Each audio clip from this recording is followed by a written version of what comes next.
e patrocinado por Jair Bolsonaro, seu bolsonarismo, enfim, algumas outras parcelas da sociedade.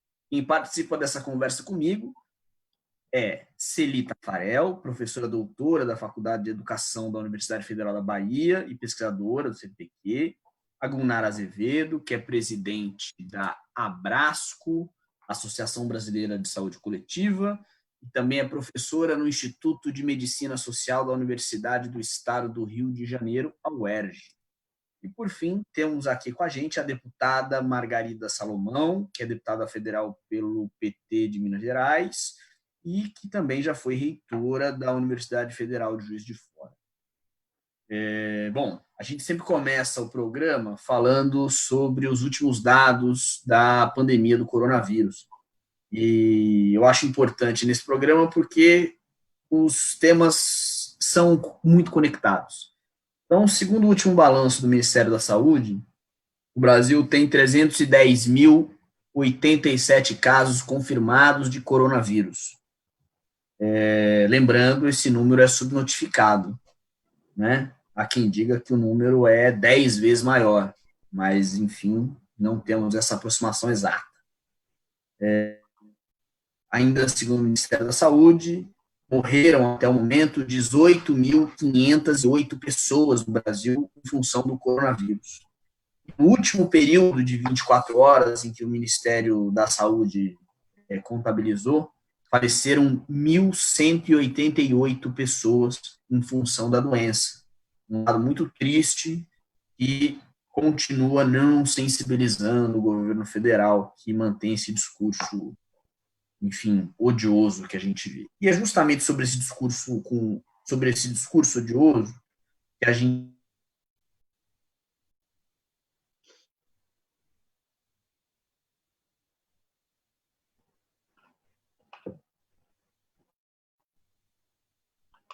caiu, né?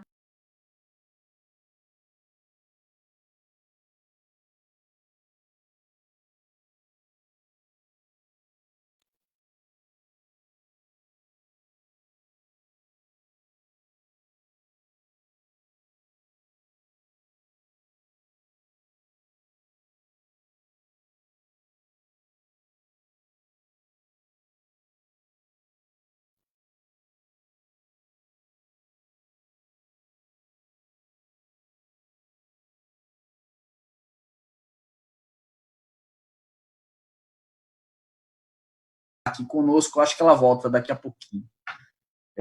Eu ia dizendo justamente que o tema da pandemia tem tudo a ver com o momento que a gente vive, que é esse discurso de ódio voltado principalmente contra a ciência, a universidade pública. Eu queria ouvir nessa abertura aqui das nossas convidadas por quer dizer, a que se deve esse discurso de ódio patrocinado e propalado pelo presidente Jair Bolsonaro e seus olavistas, enfim, até o ala militar também, segundo o general Heleno, acredita, né, em teorias conspiratórias relacionadas à ciência e às universidades públicas. Queria ouvir primeiro da senhora Celita Farel, por favor, a sua opinião. Pedro, então, bom dia a todos e todas que estão participando nesse momento, assistindo à TV PT. Antes de responder, Pedro, eu quero ressaltar a importância e a relevância da temática. Nós estamos num momento terrível da história da humanidade e, no Brasil, os ataques contra a nossa soberania, contra o nosso Estado de Direito, contra as conquistas da classe trabalhadora estão sendo violentos, e é imprescindível que os meios de comunicação coloquem elementos que não sejam oriundos de elaborações científicas, críticas, históricas. Eu queria ressaltar e dizer do prazer de estar com as minhas duas companheiras, colegas, nesse momento. Para nós buscarmos a raiz a raiz do porquê as coisas são como são e porquê elas não são diferentes, nós temos que pegar o fio da história. O fio da história. Quando nós pegamos o fio da história, nós vamos imediatamente reconhecer que tipo de relações foram estabelecidas para a produção da vida no nosso planeta com o Brasil. E nós vamos ver no fio da história que são mais de 500 anos, onde as relações internacionais com o nosso país foram relações de expropriação, de exploração, de roubo, de rapina, de genocídio, e que agora são recolocadas num outro patamar. E esse novo patamar exige lidar com a ignorância. E essa ignorância, ela precisa ser produzida, ela tem que ser dirigida. E nesse sentido, avança o obscurantismo, avança a incompreensão real, concreta, para além da aparência. Porque as coisas não se dão a conhecer de imediato, qualquer coisa. O livro que está nas suas costas. Não basta enxergar a aparência do livro. Para você compreender o livro, você tem que enxergar para além da aparência. E isso exige método. Isso exige desenvolvimento da nossa capacidade teórica. E, portanto, o que nós estamos vendo é que, para manter o nosso país em relações subalternas, nosso país, um país colonizado, com novas formas de escravatura, é necessário manipular o conhecimento, é necessário manter o povo na ignorância. Por isso, Pablo Neruda, eu termino essa primeira abordagem dizendo, recuperando Pablo Neruda, quando ele diz: manter um povo na ignorância é um crime contra a humanidade. E o Rubens Casara, que é juiz de direito no Rio de Janeiro, que faz parte da Associação dos Juízes para a Democracia, ele escreve um texto falando sobre quem tem necessidade de manter o povo na ignorância, de manipulá-lo com mentiras, com fake news e rebaixar a sua formação. Quem tem interesse nisso? Essa é a pergunta que eu vou tentar ajudar a responder na nossa reflexão coletiva aqui. Obrigado, Celi. Passo a palavra para a Gunnar Azevedo. Queria ouvir também a sua opinião. Qual é o objetivo desse discurso de ódio contra as universidades públicas e assim? Bom dia a todas e todos. Bom dia, Pedro. Obrigada pelo convite. Bom dia, deputada Margarida. Bom dia, Celi. É muito bom estar aqui podendo falar disso. Eu acho que esse tema e até a exaustão debatendo. Por que que as pessoas acabam não entendendo o que pesquisadores, profissionais de saúde passam e acabam seguindo uma coisa que não tem base nenhuma científica, um discurso vazio, um discurso, inclusive, enganoso. Por quê? Temos que entender isso, né?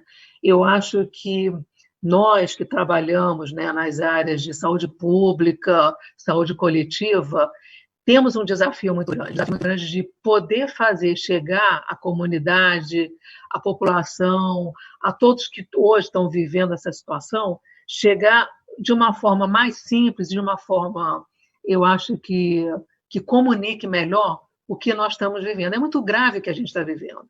E se a gente olhar a experiência de outros países que seguiram recomendações científicas, porque, felizmente, nós temos avanços científicos para entender alguma coisa, né? Se a gente olhar essa experiência, nos lugares onde vem sendo, né, seguido corretamente, o que a OMS fala, o que a ciência tem trazido, a situação está um pouco melhor. Então, por que o Brasil vem na contramão? Por que o Brasil está fazendo isso? E por que as pessoas, essa pergunta, né? Por que as pessoas acreditam num discurso falso e num discurso vazio, que não segue? Então, acho que essa é a nossa discussão. Muito bom a gente poder estar falando disso, que acho que depois a gente volta, né? Com alguns argumentos e falando um pouquinho da epidemia, né? Certo. Deputada Margarida Salomão, sua imagem está travada aqui para mim, eu não sei se a senhora está me ouvindo. Deputada. Eu acho que a conexão da deputada está um pouco parada. Gunnar, se a senhora quiser adiantar alguns dos argumentos, da qual fique à vontade. Depois a gente volta para a deputada Margarida Salomão. Tá certo. O que eu queria falar é assim, que eu acho que é importante, isso está sendo muito já veiculado, a imprensa, inclusive, tem noticiado parte disso. A gente está vivendo pela primeira vez no mundo uma epidemia com acompanhamento em tempo real. Isso é a primeira epidemia que a gente vê na televisão, a contagem no dia a dia. Muitas pessoas ficam falando da curva, subiu, desceu, como é que é. Então, assim, isso é um fato novo. Por outro lado, também a gente está vivendo uma situação de um vírus que traz uma doença nova, né? Sistema meio ambiente, homem, aí teve todo esse desequilíbrio, um vírus muito, muito agressivo, mas muito contagioso, né? Então, nessa situação que aconteceu em dezembro na China e que chegou ao Brasil, o primeiro caso em fevereiro, né? No dia 26 de fevereiro, e, na realidade, aconteceu num momento de muita crise política no país, a gente precisa compreender isso. A pergunta é essa: a gente estava preparado para receber uma epidemia nessa monta? Chegou num momento de muita crise, e num momento de muita instabilidade política, e num momento em que o nosso sistema único público de saúde vinha já sendo atacado e desfinanciado. Então, a verdade é que poderia, se a gente não tivesse o SUS, mas a gente poderia também estar respondendo muito melhor se a gente tivesse garantido o financiamento e aumentado o financiamento do SUS, o que não os últimos governos, Temer e o governo Bolsonaro, não estão considerando isso. Então, nós fomos pegos no momento de que o SUS já vinha com ataques. Isso dificulta muito. E não só o SUS, né? Todas as políticas sociais, tudo que a gente pode pensar. Então, a resposta do Brasil já veio defasada nesse sentido, e muito prejudicada, para uma coisa nova que derruba e tem derrubado em muitos lugares de países desenvolvidos os sistemas de saúde, não estão dando conta. Então, o que acontece? Com o crescimento da epidemia, rapidamente espalhou, e nas cidades, nos maiores centros, o crescimento continua em ascensão, como o Pedro mostrou, né? 1.000 óbitos, né? Registrados em 24 horas, é muito grande esse número, né? Isso impacta qualquer sistema. E o que a gente está vendo? Em algumas cidades, o colapso do sistema de saúde vem acontecendo de forma muito, muito triste, grave. Temos que falar disso. O que a gente, nesse sentido? A necessidade de que a sociedade perceba, seja solidária, mas, sobretudo, pressione o Estado para que a gente possa ter um plano articulado no nível nacional, no nível estadual e nos municípios. Tem ferramentas, tem recursos para isso, no sentido de recursos de gestão, pessoas capacitadas para fazer. Mas o que nós estamos vendo é que esse desgoverno e essa incapacidade, né, de resposta nacional tem prejudicado, inclusive, estados e municípios que querem ter uma atuação melhor. Essa é a dificuldade. Eu acho então, que a pressão é muito importante, a pressão é muito importante, isso daí, e é muito importante, mas eu insisto, existe um processo de tratamento. E é uma pena que o Brasil, com tantos pesquisadores, tantos professores universitários, tantos profissionais de saúde de outras áreas que têm capacidade de entrar e oferecer isso, ficam amarrados e ficam, na prática, sentindo a dificuldade da inexistência de uma articulação maior. para o nosso enfrentamento, com todas as dificuldades que nós temos, sem falar das nossas desigualdades e vulnerabilidades. Então, o maior problema que eu identifico hoje é a inexistência desse plano de enfrentamento nacional e que o governo assuma seu papel. Sim, eu vou dizer para a senhora que eu ouvi aqui numa entrevista que não é nem um plano, não é nem uma ausência do governo, é uma política de desproteção, que é ainda pior, né?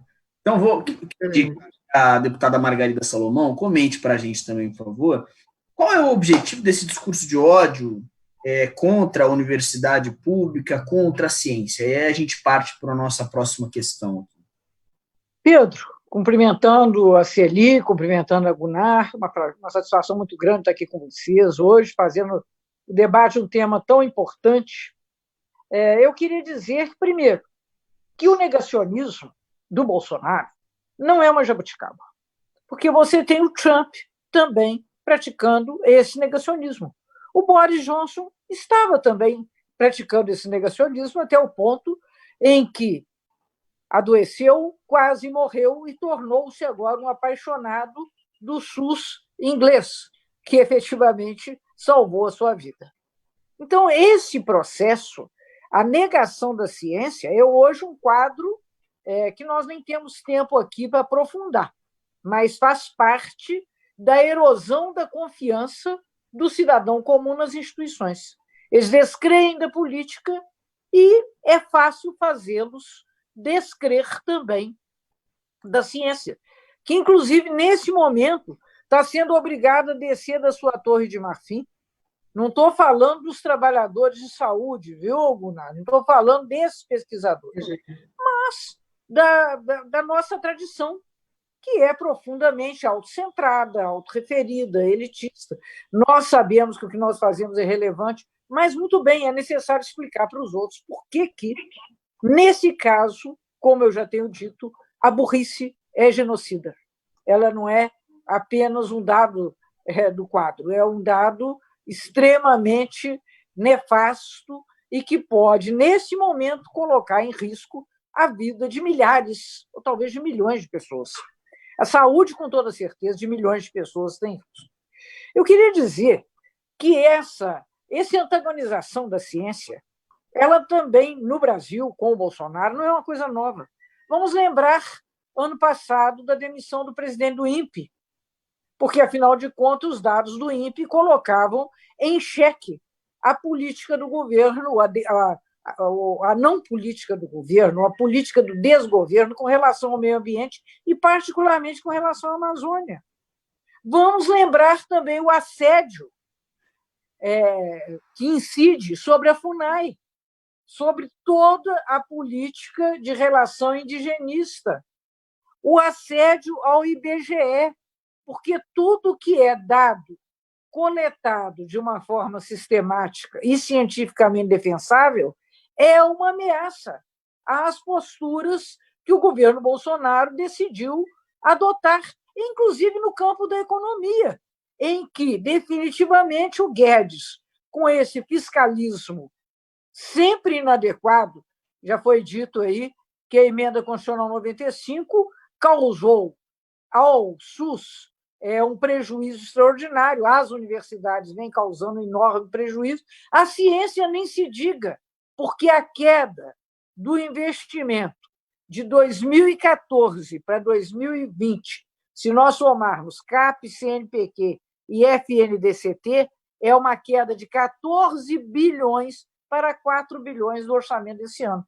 Então, não é uma coisa assim impressionística. Olha, ele é assim contra. Não, ele pratica diligentemente uma política de desmonte, de desprestígio, de desvalorização e de descrédito da ciência no Brasil, o que é particularmente trágico nesse momento em que nós temos que enfrentar uma pandemia e aí não existe uma política de coordenação nacional, não existem procedimentos racionais que sejam avalizados cientificamente ou pelas entidades historicamente reconhecidas como qualificadas para oferecer esse tipo de informação. Aí nós temos agora esse inferno de 2 ministros da Saúde demitidos, e nenhum dos dois, vamos falar a verdade, são ministros dos meus sonhos.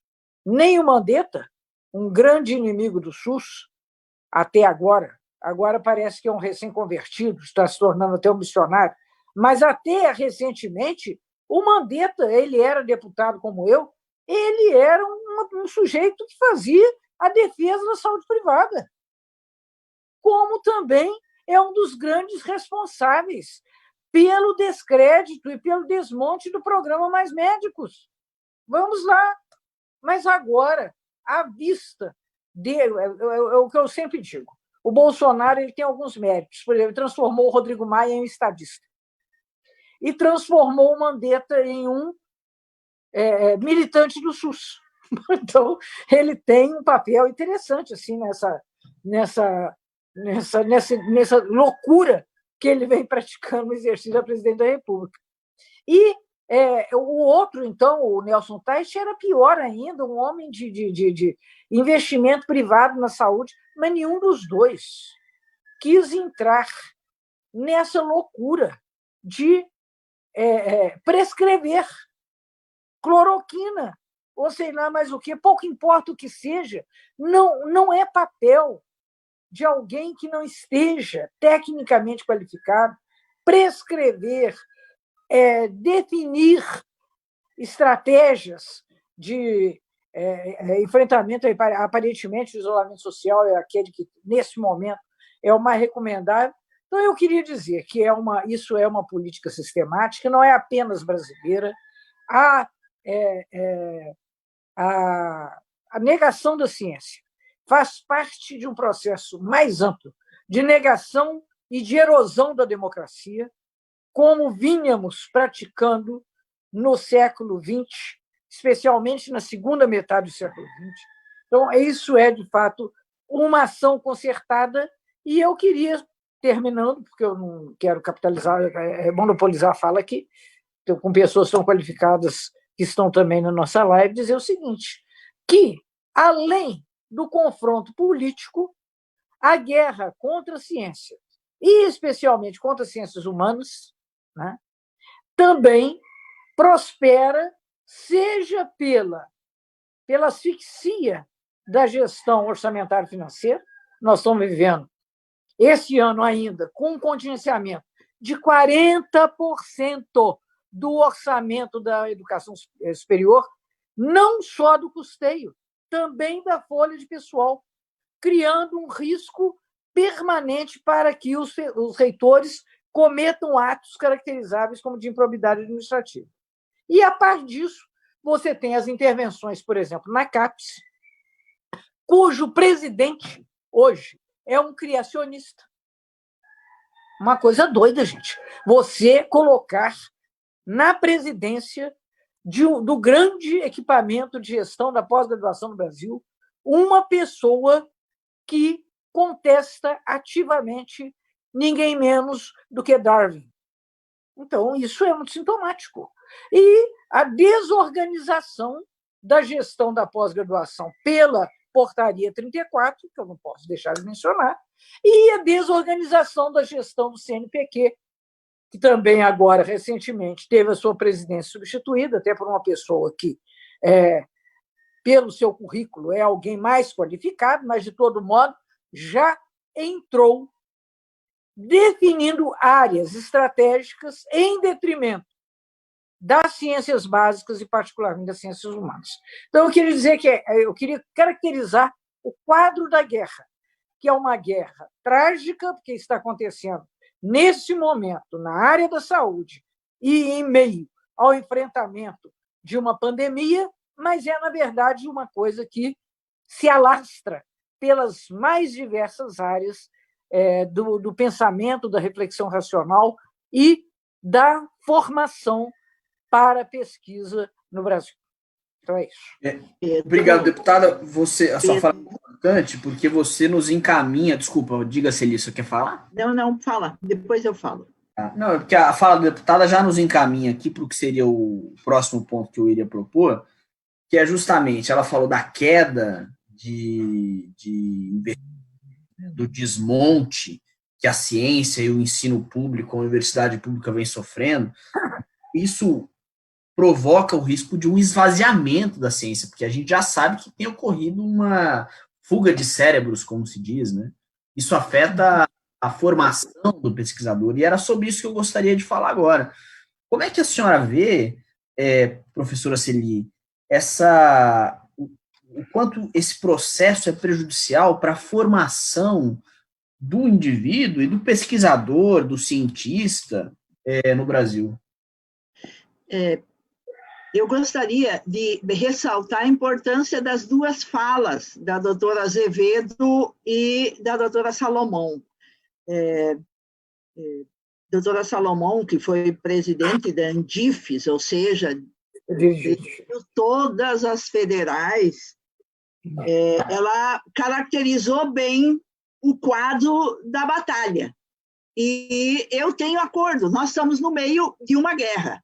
Essa guerra não começou com a pandemia, mas ela se intensificou com a pandemia. Ela já vem de antes.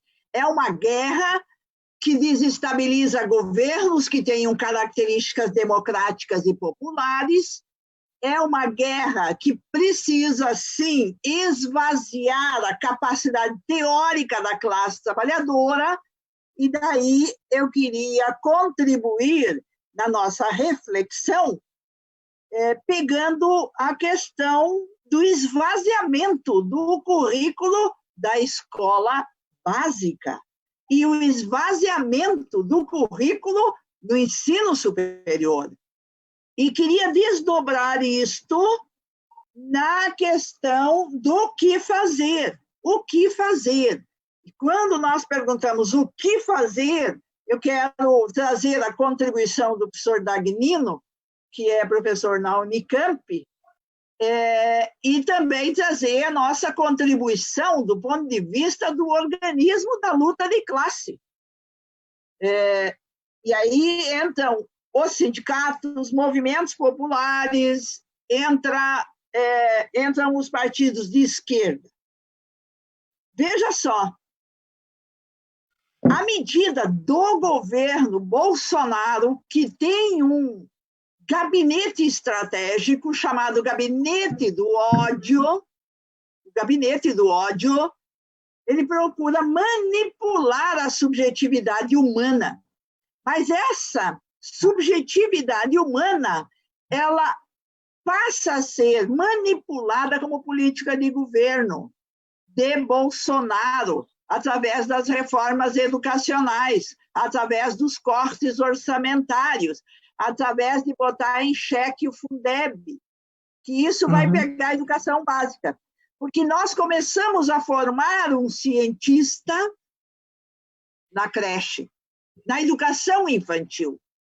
Quando você tem, sim, um espaço, um tempo pedagógico propício para quê? Para desenvolver o que a professora Lígia Martins, da Unesp, chama de as nossas funções psíquicas superiores. Sem o quê? Não tem como você trabalhar com a ciência, porque ela exige método, ela exige rigorosidade, ela exige a busca da verdade, e isso nós temos que formar desde a mais tenra idade. Quando você tem a metade das nossas crianças que não têm acesso à creche, quando você tem o ensino básico esvaziado de conteúdos fundamentais, quando você tem um ensino médio profissionalizante que só visa formar para atender a lógica do mercado, e a lógica do mercado significa não entender o que está acontecendo,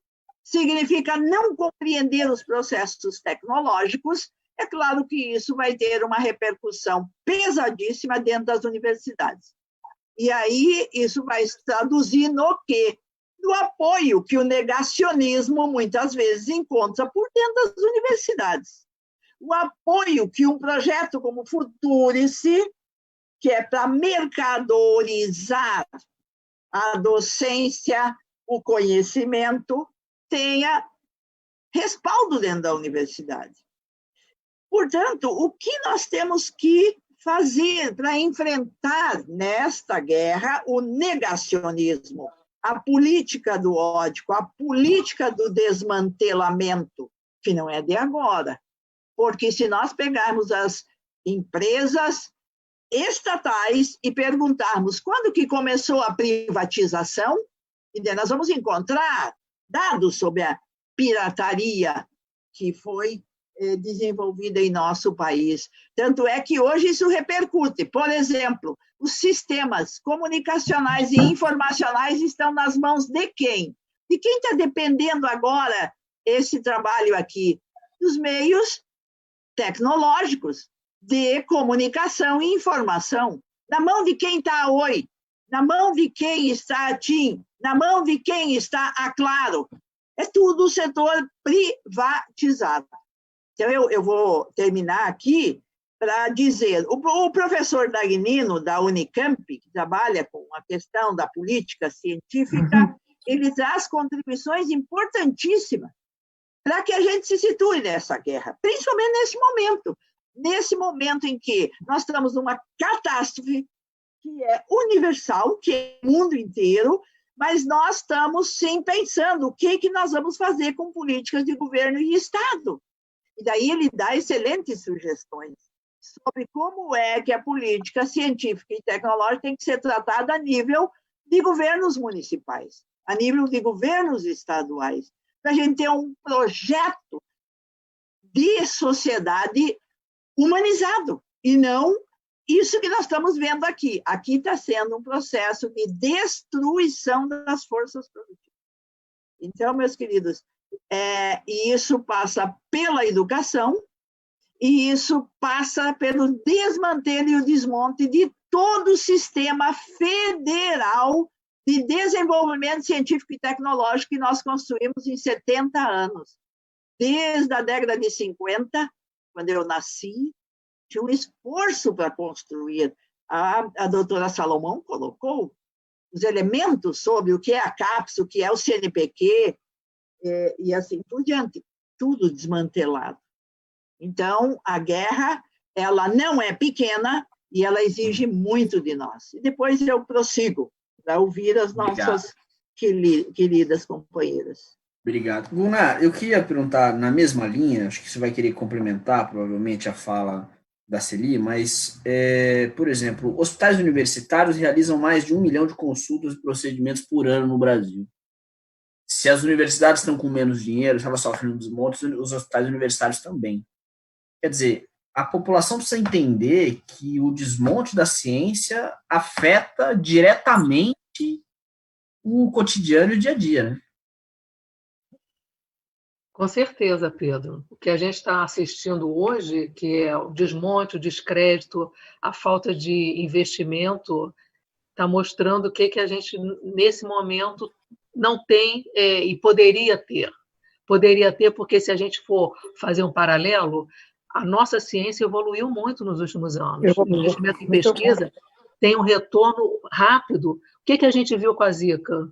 O Brasil conseguiu dar uma resposta muito bem dada, de forma integrada, unindo pesquisadores das diversas áreas, não só da epidemiologia, ou não só da bancada, né, da área de biologia, e conseguimos responder para o mundo a questão da Zika. O que nós estamos vendo agora? Que o desmonte tem uma resposta muito rápida. O desmonte fez com que várias pesquisas fossem interrompidas, tiveram várias dificuldades concretas, e a gente está sentindo isso na prática, mas, além de tudo, um problema que eu acho que nós temos que enfrentar é que ele significa medidas práticas de assistência na área da saúde, na área da medicina, na área da enfermagem. A gente não fortalecer as universidades, a formação desses profissionais vai ter uma consequência enorme. É uma pena que o Brasil não tenha conseguido garantir, dar continuidade ao seu projeto de grande investimento, não só no nível universitário, mas também no nível médio, né? No nível profissional, que foi muito importante a expansão, e agora essa epidemia, né, essa pandemia que é gravíssima, nos pega numa situação, como eu falei anteriormente, de muita fragilidade. Então, assim, a gente vê o esforço, eu tenho percebido, eu tenho acompanhado o esforço de vários grupos de pesquisa, né?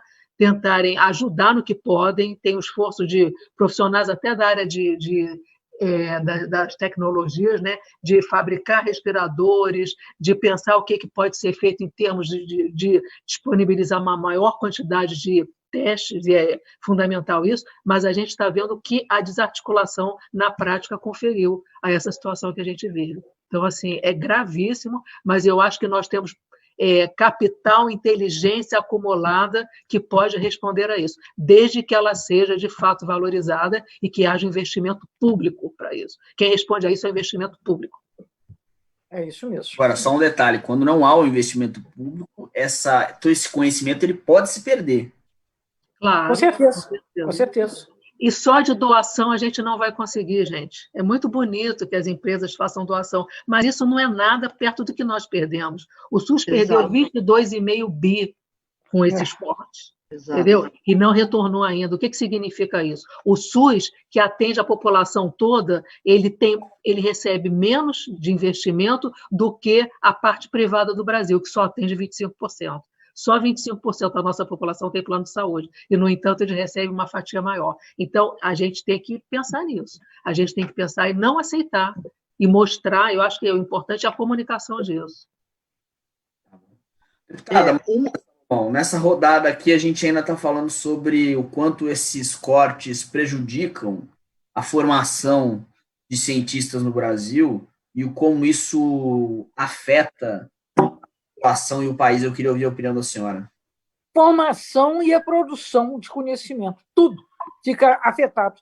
Se você olhar os números de agora, nós tínhamos chegado, que é um ranqueamento, tem os problemas de todos os ranqueamentos, mas, de todo modo, é um ranqueamento do Clarivax, que todo mundo menciona, que a CAPES usa como métrica para avaliar os programas de pós-graduação. Nós tínhamos chegado a ser o 13º país do mundo na produção de textos para periódicos indexados. Então, com os problemas que isso possa ter, mas era, de todo modo, um patamar que nós alcançamos com muita velocidade, como disse a Gunnar. Esse é um dado. Você bota um dinheiro aqui e, em se plantando, dá. Tá certo? Esse é o fato. No Brasil, você tem um grande retorno para o investimento público em educação e pesquisa. Pois acredite que já no ano passado nós tínhamos caído de 13º para 19º país. Por conta exatamente desse represamento. Eu quero dizer a você o seguinte, nós hoje estamos formando 16 mil doutores, 16 mil doutores por ano no Brasil. Isso é também um grande avanço. Nós estávamos, em 2002, formando 7 mil. Então, nós mais do que dobramos. De 2000 para 2014, em 12 anos, nós mais do que dobramos a nossa produção de doutores. Agora, eu pergunto a você, Pedro, pergunto a você, Celi, a você, Gunnar, para onde que essa gente vai? Por quê? Nos Estados Unidos, metade dos doutores vão para trabalhar em empresas de alta tecnologia. No Brasil, 85% vão para trabalhar na educação superior. Só que parou. A educação superior parou de investir, parou de se expandir. Não obstante, nós, em 2014, temos votado por unanimidade no Congresso o Plano Nacional de Educação. Inclusive, o atual presidente da República, que na época era deputado, também votou no Plano Nacional de Educação. Mas agora que ele é presidente da República, não há chance que em 2024 nós venhamos a despender 10% do PIB em educação. Então, a consequência disso não é apenas o encolhimento numérico. O que eu estou dando é um indício. E é paralelo a esse desmonte que a Gunnar falou. É gravíssimo também nós não termos recursos suficientes para a saúde pública, que, afinal de contas, é quem atende a todo mundo, inclusive quem paga plano de saúde. Os planos de saúde, e ela certamente falará sobre isso melhor do que eu, não têm um atendimento pleno. Quando a barra pesa, o procedimento é muito caro, quem é que paga é o SUS. além da situação absurda no imposto de renda, nós, que temos plano de saúde, deduzimos o que nós pagamos da nossa obrigação tributária.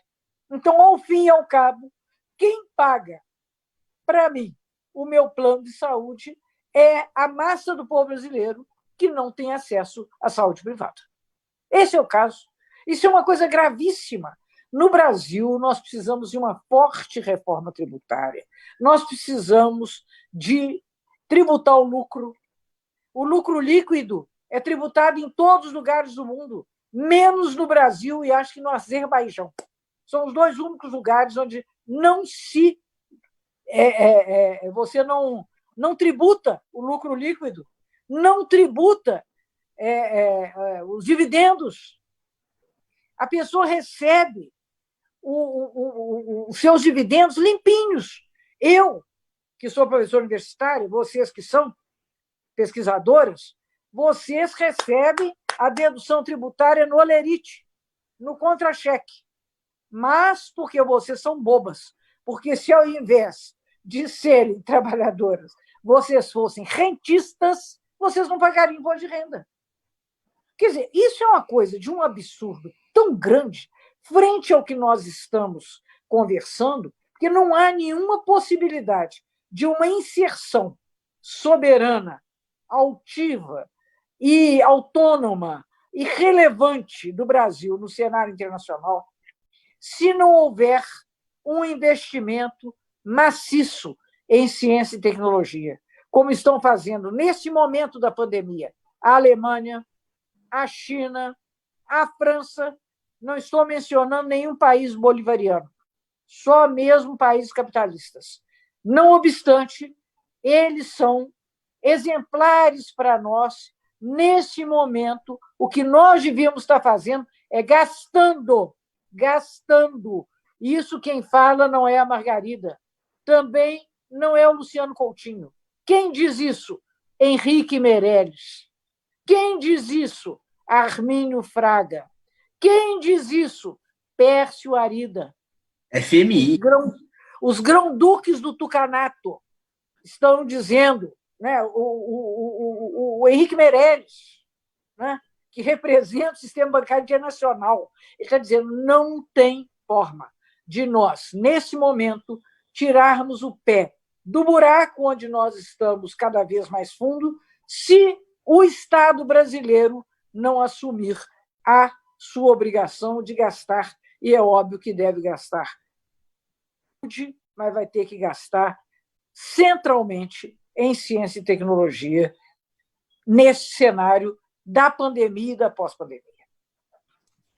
Muito obrigado, deputada. Estou vendo que a professora Celi está querendo falar tem um tempo já, né, professora?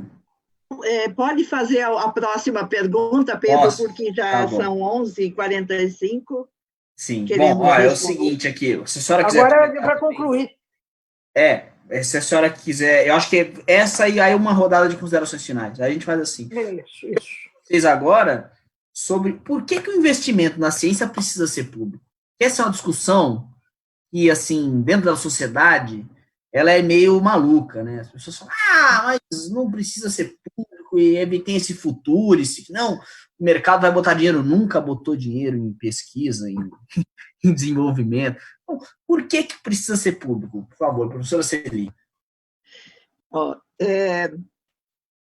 Aquilo que é de interesse público e significa vital para a vida de todos, que vai desde o ar que respiramos, até os alimentos que chegam na nossa mesa, não podem ser regidos pela lógica do que está destruindo a humanidade. O capitalismo, este modo de produção ao qual nós nos opomos, esse modo de produção, ele está baseado fundamentalmente no lucro. É próprio do sistema o lucro, a iniciativa privada, e não o interesse público. E agora está evidente o quanto os serviços públicos são vitais para a humanidade. Isso vai desde o abastecimento da alimentação sem venenos, para chegar na mesa de todos, até os respiradores dentro dos hospitais, os equipamentos individuais de proteção, que agora nós vamos precisar quando nós retomarmos as aulas. Nós não vamos poder mais ter classes cheias, nós vamos precisar desses equipamentos. E como é que nós vamos dar conta disso? Com a iniciativa privada? Não, é fundamental. E aí eu queria ressaltar o que a doutora Salomão colocou sobre a necessidade de nós estarmos atentos aos investimentos públicos e a necessidade das reformas. E eu quero só pegar a questão dos professores, da formação dos professores, da atuação dos professores, da profissionalização. O que está acontecendo no nosso país com a queda de investimento na formação de professores?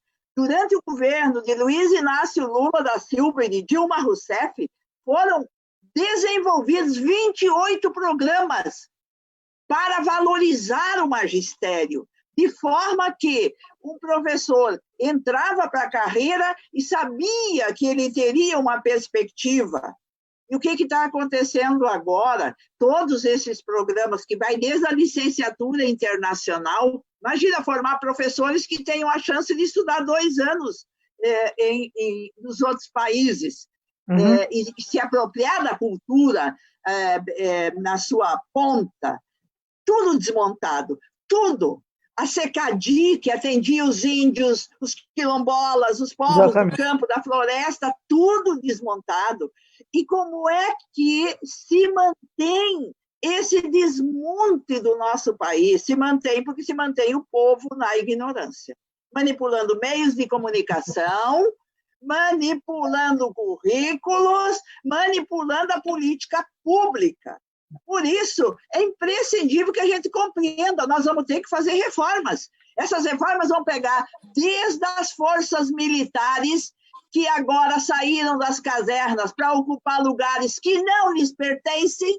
Militares, voltem para as casernas e cumpram com sua responsabilidade e não venham a se meter, por exemplo, na educação, na saúde. E na Isso saúde. é um absurdo, isso é um absurdo. E aí, eu quero terminar destacando, nesta guerra, a luta tem que se dar, como sinaliza o doutor Dagnino, pela implementação de políticas públicas de caráter público em todos os âmbitos, desde o abastecimento, a mobilidade, a cidade, etc. E passa pela luta da classe trabalhadora organizada. Nós somos cientistas de produtividade do CNPq, mas nós não podemos ser neutros e não ter posição. Temos que tomar posição, a nossa posição é de classe, temos que fortalecer os organismos de classe, da classe trabalhadora, para a gente ter projeto, para fazer o que dizem que nós não fizemos em 14 anos de governo. Vamos fazer reformas, vamos recuperar os direitos e as conquistas, vamos derrubar o entulho autoritário que, desde o golpe de 2016 contra a presidenta Dilma, foi implementado no nosso país. Tarefa enorme, mas tarefa digna e tarefa que tem uma doutora Salomão no parlamento defendendo os interesses da classe trabalhadora e a doutora Azevedo na linha de frente. Eu quero saudar quem está na linha de frente, em especial minha filha, que está lá em Pernambuco, na linha de frente, trabalhando para atender os que têm mais necessidade. Muito bem. Então, é Parabéns. isso, gente. É isso.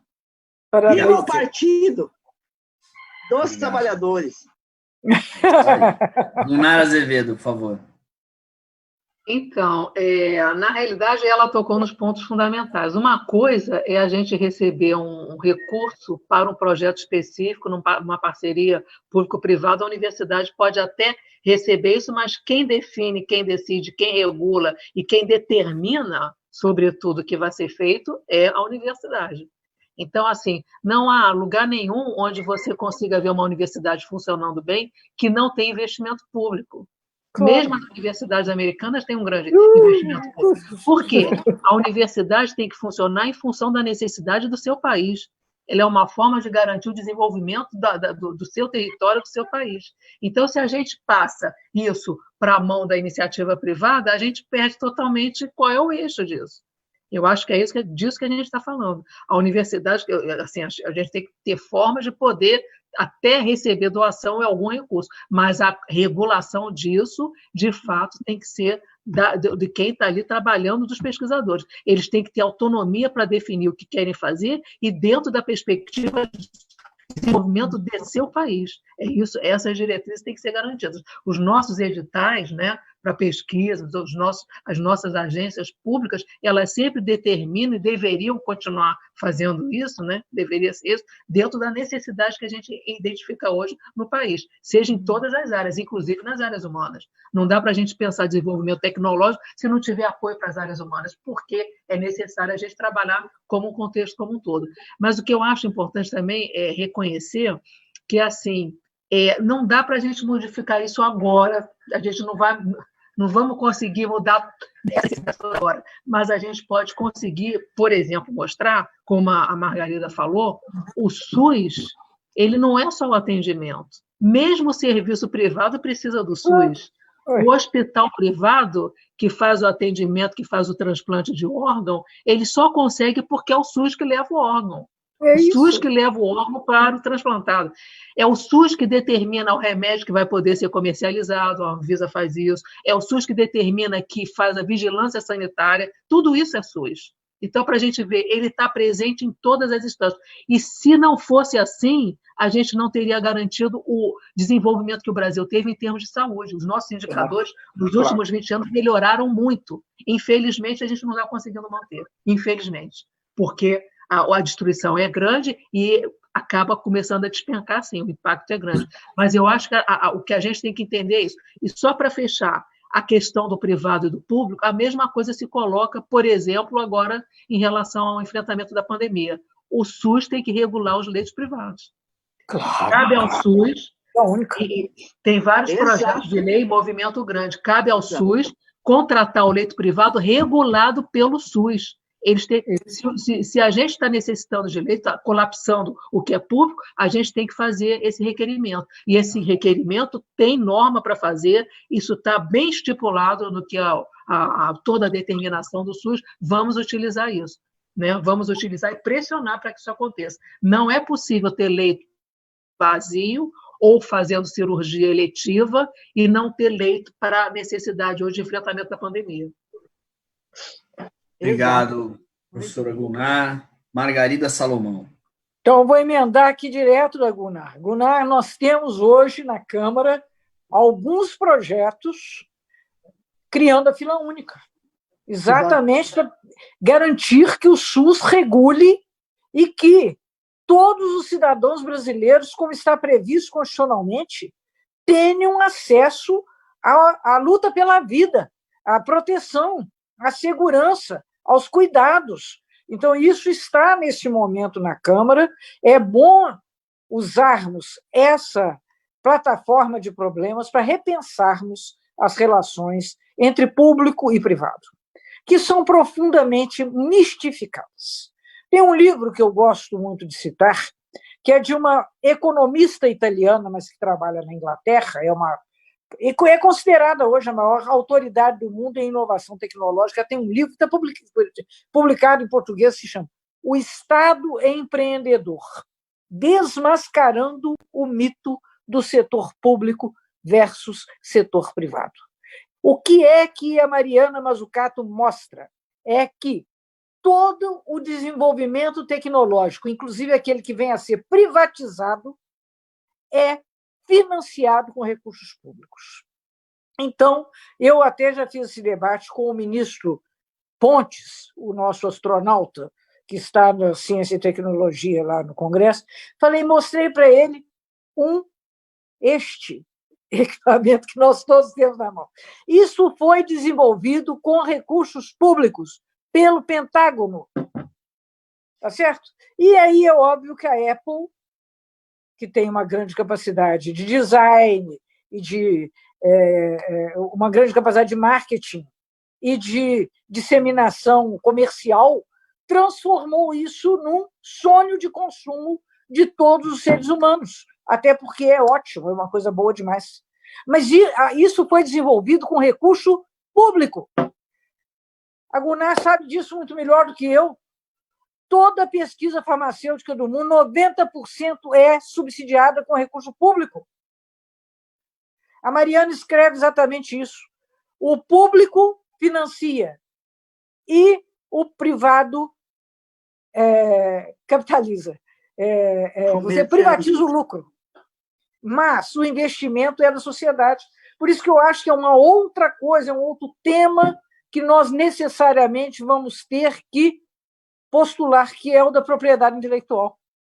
Porque como é possível que alguma coisa que seja desenvolvida, afinal de contas, com o investimento da sociedade, acabe sendo apropriado pelos acionistas, por aqueles que, por uma circunstância, têm acesso a... Quer dizer, o fato é que no Brasil nós estamos lutando, a nossa luta é tão complexa, porque não está resolvido o problema da propriedade da terra rural, nem do solo urbano, mas nós vamos ter que trabalhar também com a propriedade intelectual, né?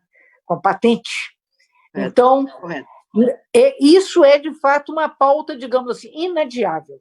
Então, eu acho que é uma questão que só isso já daria umas 3 horas, 4 horas de conversa, então eu vou encerrar por aqui, me limitando a pautar, mas dizendo que é um mito que, no caso da ciência e tecnologia, quem inova é o setor privado, quem inova é o setor público e quem fatura é o setor privado. Aí é que a gente tem que colocar as coisas como elas são. É isso.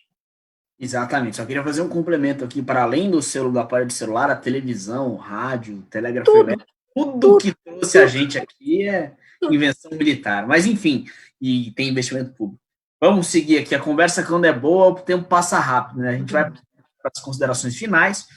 Peço que a gente não se alongue muito nelas. Não, eu tenho que sair também. E só lembrando aqui que você que nos assiste, se inscreva no canal, aperte no sininho para receber as notificações, ficar sabendo quando esses programas acontecem. Então, começando pela Celi, por favor, as considerações finais. Vamos lá. Então, eu quero me despedir dizendo que é um prazer enorme poder contribuir com a classe trabalhadora que assiste esse programa e poder dialogar com a doutora Salomão, que eu tenho uma grande admiração pelo trabalho que ela fez durante anos e anos, justo na área do desenvolvimento científico e tecnológico, como reitora, como dirigente, etc. E a doutora Azevedo também, pelo grande conhecimento que ela tem e pode colaborar, e colaborou conosco para entendermos melhor o que está acontecendo. E eu me despeço, Pedro, ressaltando um aspecto do nosso tema, a batalha da ciência contra o obscurantismo. E eu quero ressaltar, essa é uma batalha que começa dentro da escola pública. É uma batalha que começa evitando que atinjam a subjetividade humana das nossas crianças, limitando a sua capacidade teórica, esvaziando currículos. E por isso nós que chegamos a ser cientistas dentro da universidade, do Sistema Único de Saúde, etc., nós temos a responsabilidade de nos unirmos com todos aqueles que lutam pela bandeira do público, da saúde pública, da educação pública. Então, prazer enorme trabalhar com vocês. Contem comigo na frente de batalha, para lutar pelo fim do governo Bolsonaro e todos os obscurantistas que hoje ocupam, inclusive, cargos de ministros. Muito obrigado, Pedro. Abraço, doutora Salomão e doutora Azevedo, e a todos. Também, querida. Obrigado, Celi. Doutora, por favor. A senhora precisa abrir seu microfone, está fechado. Abre, Tem tá que abrir o aberto, tá microfone. aberto. Abre aí para mim. Está Conseguiu aberto ouvir? agora. Está aberto. Está ouvindo agora? Está ouvindo? Tá. Eu também queria dizer que foi um prazer enorme estar aqui com a Celi, com a Margarida. Tenho acompanhado o trabalho da Margarida também, admiro bastante. Ela tem estado ao lado da universidade, ao lado do SUS, né?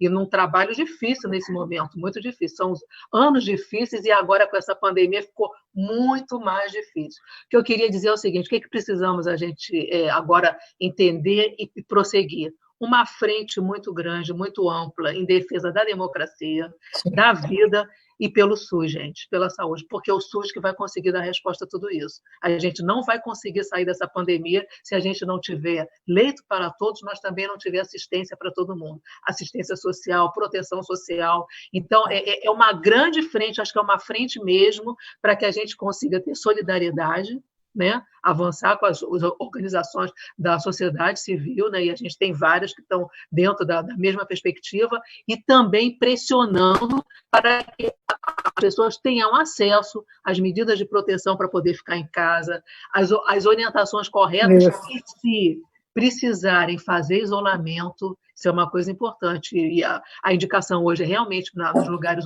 cidades onde a situação está muito feia da epidemia, a gente precisa, de fato, continuar o distanciamento social. E a gente tem que ter apoio para quem não consegue fazer o isolamento em sua casa, não consegue um leito, seja leito para cuidado intermediário, né? Nem todo mundo vai precisar de leito de UTI, mas precisando vai ter que ter isso, e vai ter que ter o leito de cuidado de fato intensivo, porque, infelizmente, esse vírus é muito, muito, muito agressivo. Ele pode complicar muito e pode levar ao óbito. É disso que nós estamos falando. Vamos tirar os óbitos, vamos salvar as pessoas, né? Vamos fazer uma frente ampla pela vida, pela saúde e pela democracia no país. Obrigada, Pedro, obrigada pelo convite. Deputada Margarida Salomão. Então, muito obrigada, Pedro, também pelos convites, pelo privilégio de estar aqui junto com a Celi. Eu já falei com a Celi antes de nós começarmos aqui, que ela foi minha candidata a presidenta do Andes. Fui lá votar na Celi. Então, ela é minha candidata. Tanto que eu admiro e reconheço e respeito o trabalho dela. E Gunnar também, nessa luta que é preciso fazer. A Abrasco é uma das trincheiras com as quais nós contamos hoje no Brasil, em defesa da democracia, da vida e do SUS. E eu acho que é exatamente essa tarefa para a qual estamos convocados agora, nesse momento, ao fim dessa live e nos próximos dias. É ampliarmos a nossa luta em defesa da vida, em defesa da democracia, em defesa do SUS, fora Bolsonaro. É isso. Muito obrigado. Maravilha, muito obrigado a Margarida, a Celi, a Gunnar Azevedo. A gente vai terminar aqui, lembrando para vocês que hoje, às 7h a gente tem aqui uma discussão que segue nesse caminho um pouco. Vamos falar sobre o Enem, que vai ser adiado, como é que fica também, vamos discutir educação e mais sobre esse assunto. Muito obrigado, até lá.